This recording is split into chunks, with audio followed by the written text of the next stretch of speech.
a challenge, not a challenge in the sense of model to be copied and so on, but a challenge of, this is what shocks me again and then, how was it possible? Take the most creative, feminist, sensitive aspect of Western Marxism, Frankfurt School. Read all of Habermas. You would never have guessed that there was something like Stalinism in the 20th century. Isn't this symptomatic? You have Frankfurt School. What is their big point?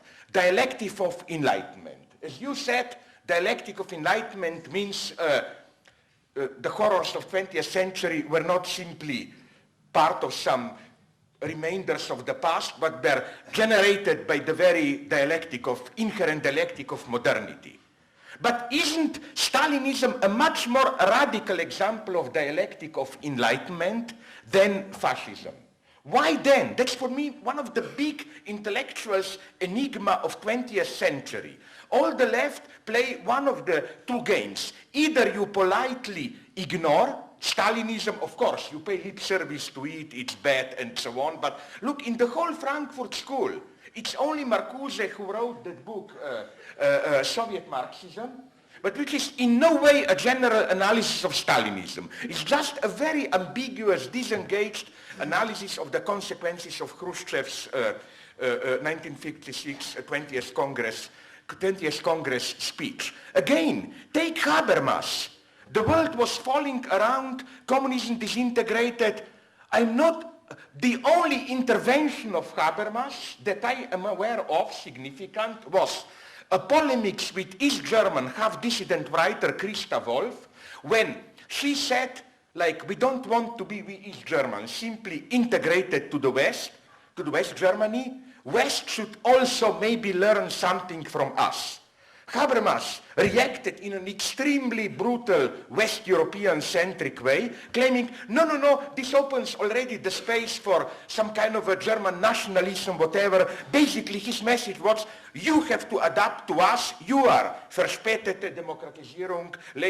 So, no, I claim, okay, it's a tasteless provocation, but it's a provocation very much up to the point. I don't know to bore you here too much, but another proof of this failure. Did you see the film which got Oscar, Lives of Others?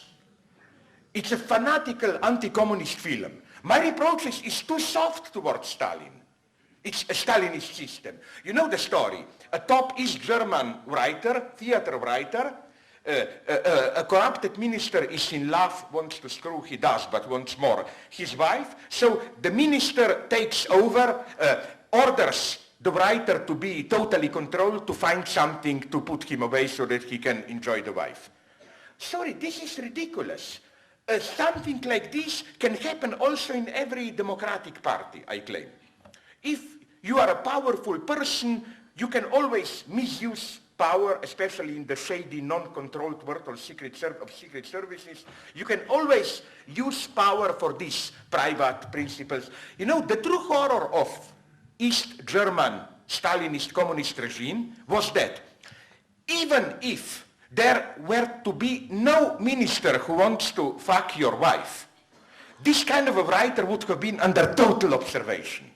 You see, this is the naivety of the film. It thinks to explain this, you need there a corrupted, promiscuous person. It's a naive liberal attitude. We don't yet know. That's my point, and I insist on it. Let's go back to, you know what would be my main counter-argument against all that stuff, Eurocentrism and singing Marseillaise and so on and so on. Well, every good liberal Bill Gates type universal humanitarian blah blah loves nothing more than to say, yes, you Indians should, he wouldn't put it in these terms, he would put it in opposite terms, like how great is it, you should sing your stupid local songs and so on, and they would admire it and so on and so on. My formative experience here is Aldous Huxley, a very nice his travelogue from 1920s, Jesting Pilatus, where he says how his visits travel to India, how a typical British colonizer was always ready to admire traditional British wisdom. Oh, we are vulgar Westerners, vulgar pragmatic materialists, how deep they are.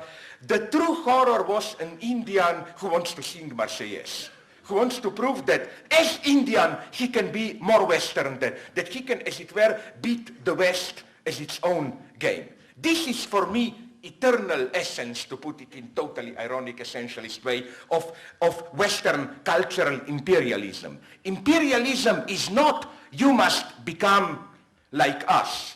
Imperialism is multicultural differentiation. Imperialism is please keep your cultural identity, it's precious, and so on and so on. My formative experience was in South Africa. You remember apartheid. The infinite greatness of African National Congress was to reject any way of playing the black identity card. You know who played this card? That King Buthelezi, who was paid by them. He said, my daughter will not marry a white guy, we have to keep our identity, and so on and so on. And as I was told here by some friends, you know who were the inventors of apartheid? Anthropologists formulated it, very tolerant. I mean, it's interesting to read justifications of apartheid. I know it's a scam, but it's a scam which socially functions as discourse. It wasn't there less. It was vaguely something like this. What a precious pearl of humanity are these native tribal society with their organic wisdom. Do we have the right to accept them so that this wonderful wisdom will be lost, and so on and so on? Isn't it our duty to protect their difference? Now we'll say this is pure hypocrisy. Yes and not, because I claim the worst form of white racism is then when we come to third world countries and tell them, don't become vulgar consumerists like us, retain your authentic self, and so on and so on. This is the this is my big lesson. But let me go on here.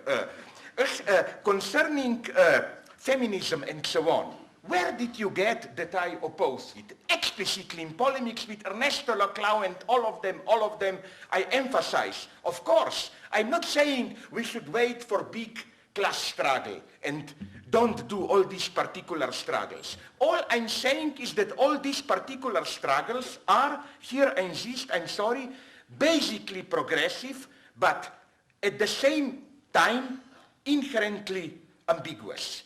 In the sense that, for example, take today's United States feminism. It's, for me, an ambiguous phenomenon. On the one hand, when it's dealing with real women's rights, abortion, especially when, and they do it very rarely, it approaches truly traumatic points of exploitation of those dispossessed Mexican women, whatever, blah, blah, blah. I totally support it. But how is it not possible to see, I claim, really, it's not marginal, it's predominant, class dimension of American feminism? Whenever I talked with them, I can hear upper middle classes making fun of stupid patriarchal lower classes. This dimension is irreducible in American feminism. And I want feminism who doesn't play this game. It's the same with gay. This is what shocks me. That's my aversion to American, all this sex, class, and so on. How the implicit target is, as a rule, the stupid, redneck, ordinary, working class, patriarchals. That's my whole problem. I'm the first who is aware. Incidentally, this is my problem with identity politics, or this translation of racist problems of racism into tolerance. That's where I draw my gun. Tolerance. Why? No, nothing against tolerance. You see, not the time for intolerance. What I am for is that we should question, why is it that today, in the developed West, problems of racism, sexism, and so on, this is for me ideology, are automatically translated more or less into problems of tolerance. And then you have this bullshit, like a typical American cultural studies, how does it deal with racism? They claim its aversion towards the foreign. It's as if, to caricaturize a little bit, but just a little bit, If you read some American cultural criticism, you would have thought that Americans are exploiting Mexican immigrant workers because they don't tolerate their otherness. And then you have one step further, pseudo-Freudian, where they say, we don't tolerate their otherness because we don't tolerate, Yulia Kristeva move, the otherness of myself. In other words, to solve problem, we have to go deep into ourselves and all that stuff and so on and so on. So now I'm for all these struggles. And what only I claim is that it gets complex, and I'm not even all the time on the side of the oppressed. For example, now I'm concretely engaged, I was there, in a very curious, obscure phenomenon in Netherlands, Amsterdam, Rotterdam. The Dutch gay people started to join right-wing nationalist parties because some of them were attacked by Muslim immigrants. And this is a very